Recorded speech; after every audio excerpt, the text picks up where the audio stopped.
بسم اللہ الرحمن الرحیم الحمد للہ وکفا وسلام علی عبادہ الذین اصطفى اما بعد۔ سامعین اور سامعات، السلام علیکم ورحمۃ اللہ وبرکاتہ۔ سب سے پہلے تو میں آپ تمام کو رمضان کی مبارکباد پیش کرتا ہوں۔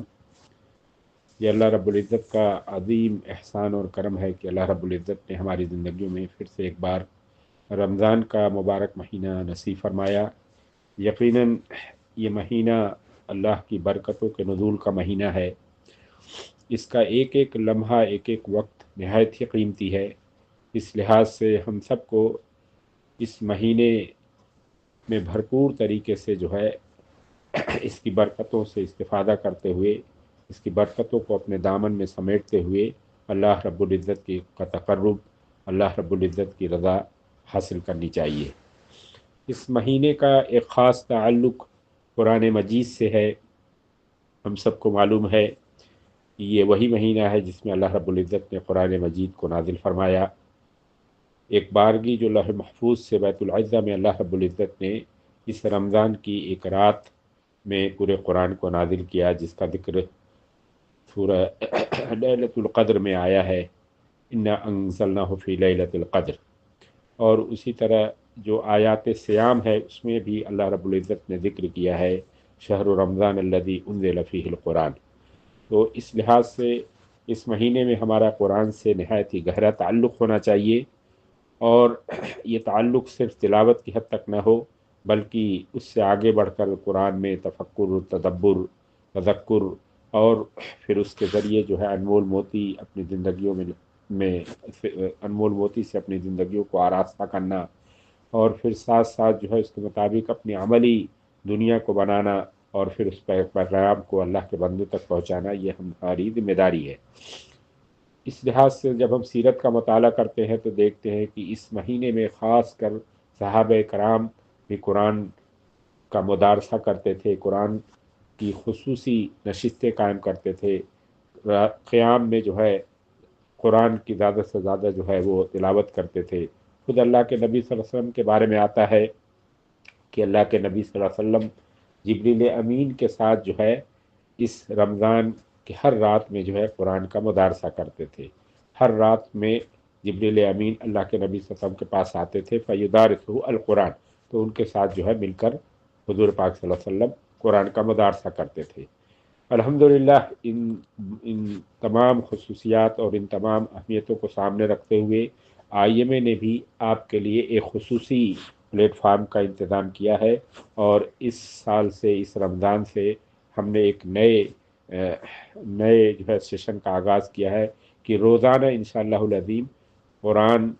کی 15 منٹ ایک پارے کی ہم جو ہے تشریح نہایت ہی مختصر جو ہے اس کے کی پوائنٹس جو ہے آپ کے سامنے رکھنے کی کوشش کریں گے۔ میری آپ تمام سے گزارش ہے کہ اس سیشن کو جو ہے بہت ہی مستعدی کے ساتھ آپ جو ہے اس میں شرکت کریں۔ آپ اس کو جو چیزیں، جو پوائنٹس ذکر کیے جاتے ہیں ان کو نوٹ کریں، اور کوشش کریں کہ اس کے ذریعے آپ پورے قرآن کو سمجھنے والے بن جائیں۔ انشاءاللہ العظیم آج کی اس پہلی نشست میں ہم پہلا پارہ جو ہے اس کا خلاصہ آپ کے سامنے رکھنے کی کوشش کریں گے۔ سامعین اور سامعات،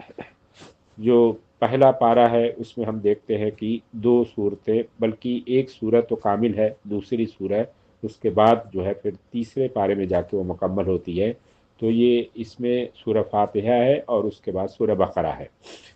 ترتیب کے لحاظ سے میں آپ کو ایک مختصر چیز ذکر کرتا چلوں کہ قرآن ہم سب کو معلوم ہے کہ وقفے سے جو احکامات، جس چیز کی ضرورت ہوتی تھی وہ اللہ کے نبی صلی اللہ علیہ وسلم پر جبریل امین نازل کرتے تھے اللہ کے حکم سے۔ لیکن جو اس کی ترتیب، جو لوح محفوظ میں اس کی ترتیب ہے وہ اس طرح نہیں ہے جو ترتیب نزولی ہے۔ لوح محفوظ میں جو اس کی ترتیب ہے وہ اسی طرح ہے جو مصحف ہم اور آپ کے بیچ میں آج موجود ہے، جس کو خود اللہ کے ایما پر حضور پاک صلی اللہ علیہ وسلم نے اپنی زندگی میں بالکل محفوظ کر دیا۔ تو اس لحاظ سے ہم دیکھتے ہیں کہ اس نظم کے لحاظ سے قرآن میں ایک گہرا نظم پایا جاتا ہے، گہرا ربط پایا جاتا ہے۔ ہر جو ہے ایک اس کے اگر نظم کے لحاظ سے ہم تقسیم کریں تو 7 گروپ میں اس پورے قرآن کو ہم تقسیم کر سکتے ہیں۔ 7